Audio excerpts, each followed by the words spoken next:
ජීවිතේ තිබුණා හඬන හින හිනනෙත් නොබේ උරහිසේ තිබුණා ඇත්තමයි නුඹ අහසක් වගේමයි හිතුණා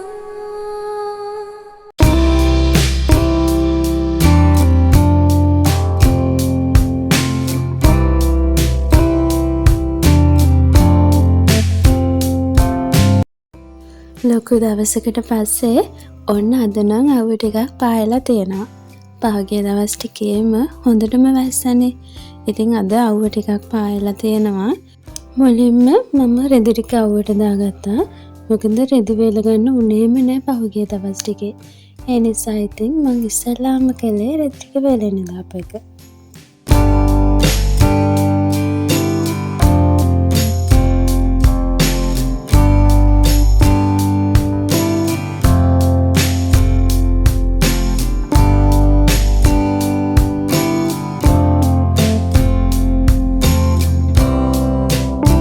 අවු ටිකක් වැටෙනවා නම් ඉතින් අපේ හිතටත් හොඳයි. මොකද හිතේ සතුටෙන් ආසාවෙන් දවස වැඩ පටන් ගන්න පුළුවන් එතකොට. වහිනවටත් මං ගොඩක් ආසයි. ඒ වුණාට ඇත්තටම පහුගිය දවස් ටිකේ වැහපු වැස්ස නිසා මං දැන් වැස්සට ගොඩක් බයයි. ඉතින් බබත් නිදාගත්තු අතරේ මම ලෑස්ති වෙන්නේ දවල්ට කෑම හදාගන්න. එයා මේ දවස් ටිකේම බත් කන්නේ නැහැ. කිරිබත් ඕන කියලා කිව්වා. ඉතින් මං දැන් මේ කිරිබත් හදන්න තමයි ලෑස්ති වෙන්නේ. සමහර දවස් තියෙනවා එයා මොනවත්ම කන්නේ නැති. එහෙම දවස්වලට ඉතින් එයාගෙන් අහලා තියෙන හැම කෑමක්ම හදලා දෙන එක තමයි මගේ වැඩේ. ඒත් ඉතින් ඒකත් හරියට කන්නේ නැහැ. ඉතින් කිරිබත් ඕන කියලා කිව්ව නිසා මම කිරිබත් හැදුවා. ඒක නම් හැබැයි කෑවා. ඉතින් මේ පේනවා නේද ඔයාලටත්? අද හොඳටම ඉර පායලා හොඳට එළිය වෙලා තියෙනවා. ඉතින් දැක්කමත් ආස හිතෙනවා පහුගිය දවස් ටිකත් එක්ක බලනකොට. එහෙම තමයි ඉතින් හැමදාම එක විදිහට තියෙන්නේ නැහැනේ. මං ඉතින් කෙසෙල් කලයකුත් කපාගෙන ආවා කිරිබත් කෑලි කපන්නම් කියලා.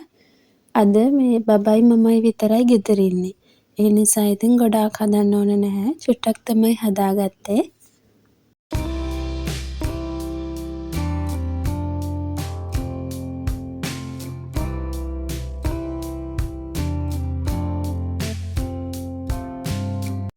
ඉතින් බලන්නකො මං කිරිබත් කරන්න මොනවද හදාගන්නේ කියලා.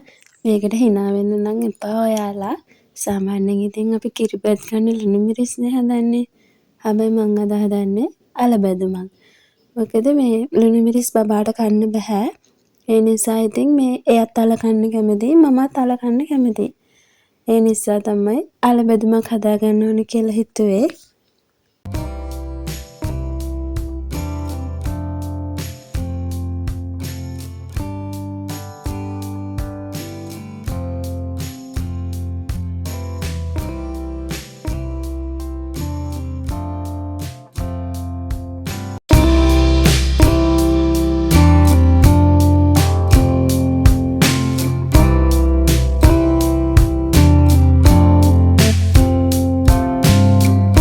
තාම නම් බබා නිදි.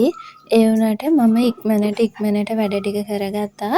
මොකද එයා නැගිට්ටාම මට මේ වගේ වැඩක් කරගන්න හම්බ වෙන්නේ නැහැ. ඒ නිසා මම මේක හදන අතරතුරේම වලන් ටිකත් සෝදලා කුස්සිය තස් කරගත්තා. මොකද දැන් ටිකක් දවල් වෙලක් තියෙන්නේ. වෙනදට නම් එයා කෑම කාලා තමයි නිදාගන්නේ.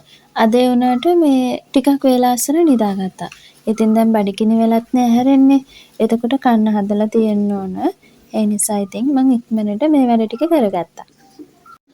ඒ අතරතුරේ අපේ ගෙදරට පුංචි යාළුවෙකුත් ඇවිල්ලා එයා හැම වෙලාවෙම වගේ අපේ ගෙදරට එනවා. අපේ ගෙවල් ළඟම තමයි ඉන්නේ. ඒ නිසා ඉතින් කොච්චරවත් අපේ ගෙදර තමයි. දැන් මං කිරිබත් ටික කෑලි කපා ගන්න යන්නේ. ඉතින් මෙහෙම උණුවෙන්ම කිරිබත් ටික කෙසෙල් කලයට දානකොට පුදුම සුවඳක් තියෙන්නේ. ඔන්න බලන්නකෝ මං කිරිබත් ටික දාගත්තා විතරයි බබා නැගිටලා අඬනවා. එයාව ටිකක් වඩාගෙන ඉඳලා ෂේප් වුණාට පස්සේ තමයි මට වැඩක් කරගන්න වෙන්නේ. වෙනදට නම් විනාඩි 10ක් 15ක් කරේ තියාගෙන මම ඉන්න ඕන. හැබැයි අද කිටි හිටපු නිසා ෂේප්. ඉතින් මමත් එයත් එක්ක චුට්ටක් වාඩි වෙලා හිටියා එතනට වෙලා. මොකද මේ සතාටත් තේරෙන්නේ නැහැ. බබත් තාම පුංචි. අපි තමයි ඉතින් එයාලගේ ආරක්ෂාව ගැන බලන්න ඕන. ඉතින් කොයිම වෙලාවකවත් මම එයාව මගේ ඇස්මානෙන් පිටට යවන්නේ නැහැ. මොකද මොකක් හරි කරදරයක් වෙන්න යන්නේ බොහොම පුංචි වෙලාවයි. ඒ නිසා හැම වෙලාවකම මම එයා දිහා බලාගෙනම තමයි වැඩක් කළත් කරන්නේ. ඊට පස්සේ මම කිරිබත් කෑලි කපා ගන්න හදන්නේ කෙසෙල් කොලේට දාලා ලස්සනට හදාගෙන කිරිබත් කෑලි කපා ගත්තා.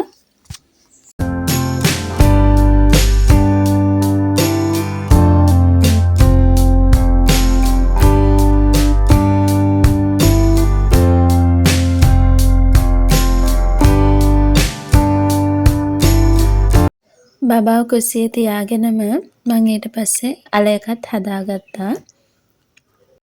එයාගෙන් මට ලොකු කරදරයක් නැහැ. කුස්සියට ආවත් එයාට මොනවා හරි දුන්නාම එයා ඒවත් එක්ක සෙල්ලම් කර කර ටික වෙලාවක් ඉන්නවා. හැබැයි ඉතින් එකම වැඩේ ලොකු වෙලාවක් කරන්නේ නැහැ. ගොඩක් පුංචි වෙලාවක් තමයි එක තැනක ඉන්නේ. ඊට පස්සේ ඉතින් ආයෙ වෙන මොනවා හරි දීලා සෙල්ලම් කරන්න දීලා තමයි මට වැඩක් කරගන්න පුළුවන්. ඉතින් දැන් කිරිබත් එකක් ටිකක් නිවිලා තියෙන්නේ. ඊට පස්සේ මම බබාට කෑම කවා ගන්න තමයි දැන් ලෑස්ති වෙන්නේ. කවා ගන්න නම් ඉතින් ටිකක් අමාරුයි මේ දවස් ටිකේ. එයාට ඇයි දන්නේ නැහැ මේ දවස් ටිකේ මොනවා අදලා දුන්නත් කන්නේ නැහැ. සමහර දවස් එහෙම තියෙනවා. ඉතින් මං වැඩිය බල කරලා කවන්න යන්නෙත් නැහැ.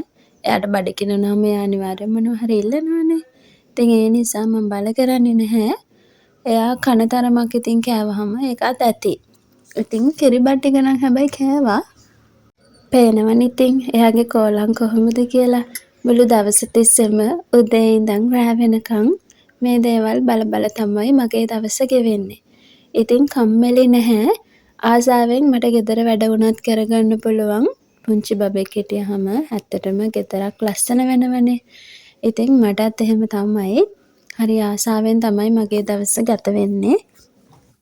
කෑම කාලේ ඉවර වෙලා මම ඊට පස්සේ කුස්සිය ආයෙමත් අස් කරගත්තා. මතක සෙමරුම් අතරේ ජීවිතේ තිබුණා හඬන වැඩ ටික සේරම ඉවර කරලා කුස්සියත් අස් කරලා ගේත් අස් කළාට පස්සේ පුදුම නිදහසක් දැනුණා. මොකද මේ උදේ ඉඳන් ඉතින් බබත් එක්ක ඔට්ටු වෙවි ගෙදර වැඩ කර කර ඊට පස්සේ ඉතින් මේ වගේ පුංචි වෙලාවක් හරි ෆ්‍රී එකේ ඉන්න තියෙනවා නම් ඒක ගොඩක් වටිනවා. දකින හිමිවන හීනේ නුඹ කොතැන හිටියා මතක සෙමරුම් අතරේ ජීවිතේ තිබුණා හඬන හින හිනනෙත් නුඹේ උරහිසේ තිබුණා. මේ ගෙවෙන දවස්වලට මම ටිකක් ලෝභයි. හේතුව බබා දැන් ටික ටික ලොකු වෙනවා. ඉතින් එයා චූටි වචන හින්දා කතා කරනවා. ඉතින් ඒ දේවල් ඇහෙනකොට මාරම සතුටක් දැනෙනවා. එයා ඉපදිච්ච දවසේ ඉඳලා අද වෙනකන් මං එයා වෙනුවෙන් කැප කරපු කැපකිරීම ගැන මට ඇත්තටම ලොකු සතුටක් තියෙනවා. ඉතින් එයත් එක්ක ගත වෙන මේ දවස් හරි ආදරණීයයි. මං ඒ දවස්වලට පුදුම විදිහට බැඳිලා ඉන්නේ. එයාලගේ දඟ වැඩ, හුරතල් වැඩ අපිට හැමදාම බලන්න බෑ. මේ ගෙවෙන දවස්වල විතරයි අපිට ඒ දේවල් බලන්න පුළුවන්. ඉතින් ඒ දේවල් මේ දවස්වල හිත පුරා විඳිනවා නම් අපිට මුළු ජීවිත කාලෙම ඒ දේවල් මතක් කරලා සතුටු වෙන්න පුළුවන්.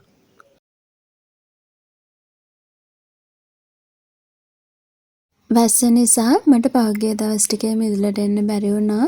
ඉතින් ඒ අතරතුරේ දඹල කරල් ටිකක් හැදිලා තිබ්බා. ඒ ටිකත් මං හිමීට කඩාගත්තා. ගෙදරම හැදුන නිසා ඉතින් රසායනික පොර මොනවත්ම දාලා නැහැ. ඒ නිසා විශ්වාසයෙන් බබාට උනත් හදලා දෙන්න පුළුවන්. අපිට උනත් විශ්වාසයෙන් ගන්න පුළුවන්. ඒ නිසා ඉතින් මෙහෙම දෙයක් ගෙදර හදාගෙන තියෙනවා නම් ඒක ගොඩක් වටිනවා.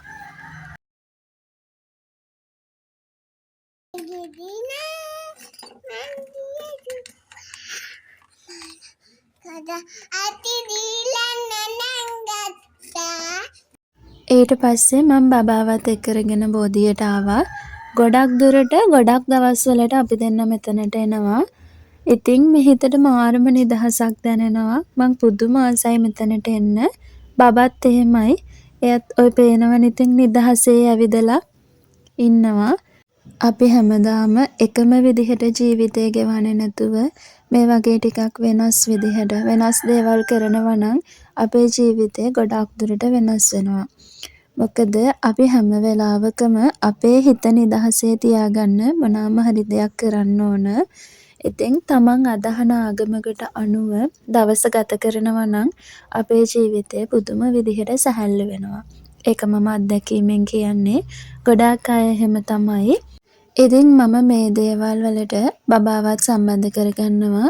එයා තාම පුංචි වුණාට එයාට කියලා දුන්නාම ඒ දේවල් එයා හරි ආසාවෙන් කරනවා. කොහොමත් එයාලට පුංචි කාලේ ඉඳලා අපි ඒ දේවල් පුරුදු කළාම එයාලා ඒවත් එක්කම තමයි ලොකු වෙන්නේ. එතකොට එයාලගේ ජීවිතය ගැන අපිට බය වෙන්න දෙයක් නැහැ.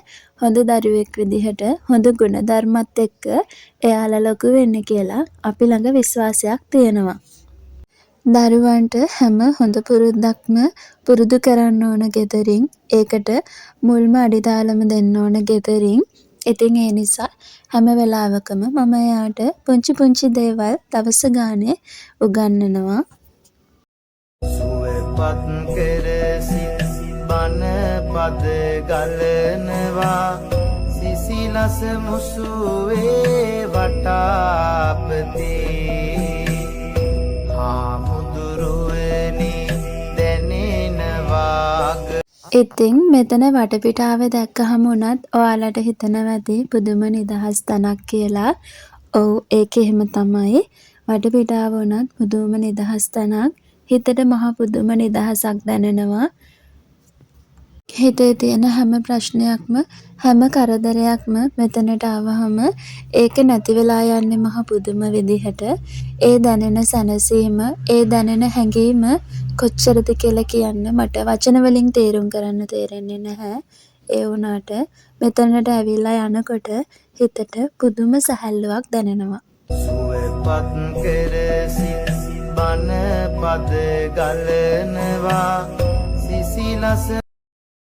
ඊට පස්සේ ගෙදර ඇවිත් රෑ කෑම ලෑස්ති කරන්න හදන්නේ. මේ බබා කන්නේ නැහැ කියලා මම ඉතින් මේ වීඩියෝ එක පුරාම කිව්වනේ. ඉතින් දැනුත් මේ බබාට හදන කෑම එක මේ වට්ටක්ක තම්බලා තෝසෙ හදන්න. එයා එහෙම කනවා. එයා වට්ටක්ක කන්න ටිකක් කැමති. ඉතින් මෙහෙම හදලා දුන්නාම කනවා. ඉතින් වට්ටක්ක තම්බලා අරගෙන ඒකට පාන් පිටි හරි ආටා පිටි හරි දාන්න. මම නම් ආටා පිටි තමයි දාන්නේ පාන් පිටි වලට වැඩිය ගුණ නිසා. ඒකට බිත්තරයක් කඩලා දාලා ලුණු ගම්බිරිස් චුට්ටක් එක්ක බ්ලෙන්ඩ් කරගන්න ඕන. ඊට පස්සේ ඒකට මොනවා හරි අපි කැමති එළවලුවක්. මම නම් මුරුංගා කොළ දැම්මා. ලොකු ලුණු චුට්ටක් කපලා දැම්මා. ආයේ කැරට් තියෙනවා නම් දාගන්න. ඒ කරලා පෑන් එකක් ලිපේ තියලා බටර් චුට්ටක් දාලා මේ විදිහට දාලා තෝසෙ විදිහට හදාගත්තාම පුදුම රසයි.